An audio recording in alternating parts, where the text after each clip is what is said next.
नमस्कार, मैं दीपक शर्मा आपका स्वागत करता हूं हमारे चैनल एनटीवी निष्पक्ष अध्यात्म में। देखिए, सूर्य ग्रहण और चंद्र ग्रहण हम सदियों से देखते आ रहे हैं और सुनते आ रहे हैं। आखिर क्यों लगते हैं? क्या सच में इनका असर मानव जीवन पर पड़ता है? ये सवाल आज भी लोगों के मन में उठता है। आज मैं आपको ग्रहण की पूरी जानकारी दूंगा और ये भी बताऊंगा कि इस साल यानी 2023 में कितने ग्रहण होने वाले हैं और कब कब लगने वाले हैं। बात करते हैं ग्रहण की।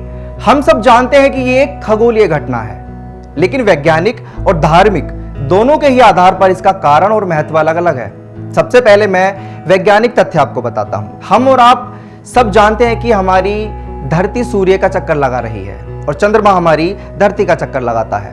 तो चक्कर लगाने की इस प्रक्रिया में एक पल ऐसा आता है जब ये तीनों यानी पृथ्वी, सूर्य और चंद्रमा एक सीध में होते हैं। यानी जब सूर्य और चंद्रमा के बीच हमारी पृथ्वी होती है तो सूर्य का प्रकाश जो होता है वो सीधे चंद्रमा तक नहीं पहुंच पाता। अब चूंकि चंद्रमा का अपना खुद का प्रकाश नहीं है, तो जब चांद पर धरती की छाया पड़नी शुरू होती है तो चांद धीरे धीरे अंधेरे में जाता दिखाई देता है, जिसे हम चंद्र ग्रहण कहते हैं। यही प्रोसेस, यही प्रक्रिया सूर्य ग्रहण में भी होती है। जब सूर्य और पृथ्वी के बीच चंद्रमा होता है तो सूर्य का प्रकाश सीधे पृथ्वी तक नहीं पहुंच पाता और हमारा सूर्य अंधेरे में जाता दिखाई देता है, जिसे हम सब सूर्य ग्रहण कहते हैं। अब एक और बात मैं आपको बताऊं तो ग्रहण के भी टाइप्स होते हैं, यानी ग्रहण कई प्रकार के होते हैं। मुख्यतः चंद्र ग्रहण और सूर्य ग्रहण तीन प्रकार के माने गए हैं। सबसे पहला होता है पूर्ण ग्रहण, दूसरा होता है आंशिक ग्रहण और तीसरा होता है उपछाया चंद्र ग्रहण या फिर वलयाकार सूर्य ग्रहण। बात करते हैं तीनों चंद्र ग्रहण की। जब सूर्य, पृथ्वी और चंद्रमा एक सीध में होते हैं तो पृथ्वी की छाया चंद्रमा को पूरी तरह से ढक लेती है। उस वक्त पूर्ण चंद्र ग्रहण होता है। ऐसी स्थिति में चंद्रमा पहले गायब होने लगता है और फिर अचानक से लाल दिखाई देता है, जिसे हम रेड मून के नाम से भी जानते हैं। दूसरे चंद्र ग्रहण की अगर मैं बात करूं तो जब पृथ्वी की छाया चंद्रमा के सिर्फ कुछ हिस्से पर पड़ती है तो उसे आंशिक चंद्र ग्रहण कहते हैं। तीसरा चंद्र ग्रहण तब होता है जब चंद्रमा के बीच पृथ्वी उस समय आती है जब सूर्य, चंद्रमा और पृथ्वी एक सीधी रेखा में नहीं होते हैं। उस वक्त उपछाया चंद्र ग्रहण होता है। अब बात करते हैं सूर्य ग्रहण की। एक सीधी रेखा में जब सूर्य, चंद्रमा और पृथ्वी होते हैं तो पृथ्वी का एक भाग पूरी तरह से अंधेरे में तब्दील हो जाता है। यानी चांद सूर्य और धरती के बीच होता है और सूर्य हमें दिखाई नहीं देता, तो इसे पूर्ण सूर्य ग्रहण कहते हैं। इस समय चांद पृथ्वी के सबसे निकट होता है। दूसरे टाइप की अगर बात करें तो चंद्रमा जब पृथ्वी के केवल कुछ हिस्से को ढकता है तब आंशिक सूर्य ग्रहण होता है। तीसरा ग्रहण तब लगता है जब चंद्रमा सूर्य को पूरी तरह से नहीं ढक पाता। ऐसी स्थिति में सूर्य जो है वो रिंग ऑफ फायर के जैसा प्रतीत होता है और आकार में छोटा दिखाई देने लगता है। रिंग ऑफ फायर में सूर्य का केंद्र चंद्रमा से ढक जाता है, जिससे सूर्य के किनारे का जो हिस्सा होता है वो हमें एक आग के छल्ले जैसा दिखाई देता है। इसी को वलयाकार सूर्य ग्रहण कहते हैं। ये था वैज्ञानिक तथ्य। अब हम आपको धार्मिक आधार पर ग्रहण के कारण बताते हैं। बात तब की है जब पौराणिक कथाओं के अनुसार अमृत पाने के उद्देश्य से समुद्र को मथा गया था, समुद्र मंथन किया गया था।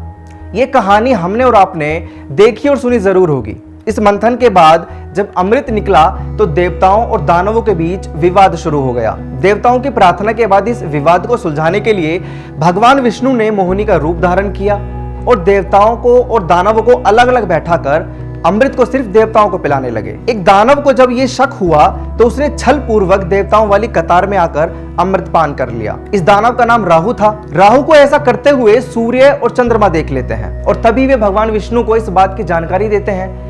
भगवान विष्णु ने उसी वक्त सुदर्शन चक्र निकाला और राहु का सिर धड़ से अलग कर दिया। अमृत पी लेने की वजह से राहु की मृत्यु तो नहीं हुई, लेकिन उसका सर धड़ से अलग जरूर हो गया। तभी से सिर वाले भाग को राहु कहते हैं और धड़ वाले भाग को केतु के नाम से जाना जाता है। मान्यता है कि इस घटना से राहु सूर्य और चंद्रमा को अपना दुश्मन मानते हैं।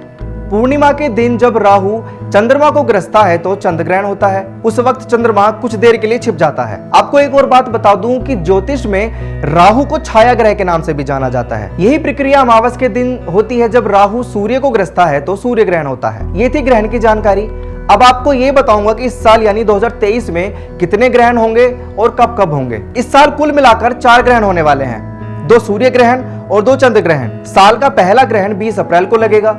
ये सूर्य ग्रहण होगा और भारतीय समय के अनुसार ये ग्रहण सुबह 7 बजे से लेकर दोपहर 12:29 तक रहेगा। ये ग्रहण भारत में दिखाई नहीं देगा, इसलिए इसका सूतक काल मान्य नहीं होगा। साल का दूसरा ग्रहण चंद्र ग्रहण होगा जो 5 मई को लगेगा ये ग्रहण रात 8:45 से लेकर देर रात 1 बजे तक रहेगा। ये ग्रहण उपछाया चंद्र ग्रहण है, इसका सूतक काल भी मान्य नहीं होगा। तीसरा ग्रहण सूर्य ग्रहण होगा जो 14 अक्टूबर को लगेगा। ये ग्रहण भी भारत में दिखाई नहीं देगा, इसलिए इसका सूतक काल भी मान्य नहीं होगा। चौथा ग्रहण की अगर हम बात करें तो वो होगा चंद्र ग्रहण, जो 29 अक्टूबर को रात 1:06 से लेकर रात 2:22 तक रहेगा।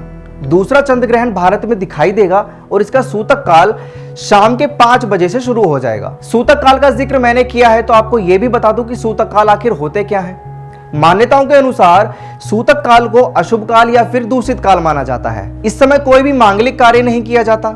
ग्रहण के शुरू होने से पहले सूतक काल लगता है और ग्रहण के खत्म होने के कुछ देर बाद तक सूतक काल रहता है। जिन जगहों पर ग्रहण नहीं दिखाई देता वहां सूतक काल मान्य नहीं होता। उदाहरण के लिए अगर ग्रहण भारत में दिखाई नहीं दे रहा है तो भारत में उसका सूतक काल भी मान्य नहीं होगा। सूतक काल शुरू होने की अवधि ग्रहण पर निर्भर करती है। अगर सूर्य ग्रहण लग रहा है तो सूतक 12 घंटे पहले शुरू हो जाएगा। यदि चंद्र ग्रहण लगने वाला है तो सूतक काल 9 से 10 घंटे पहले शुरू हो जाता है। आपको यह जानकारी कैसी लगी प्लीज कमेंट सेक्शन में जरूर बताइएगा और ऐसी तमाम खबरों के लिए आप जुड़े रहिए हमारे साथ और देखते रहिए एनटीवी निष्पक्ष और एनटीवी निष्पक्ष अध्यात्म। नमस्कार।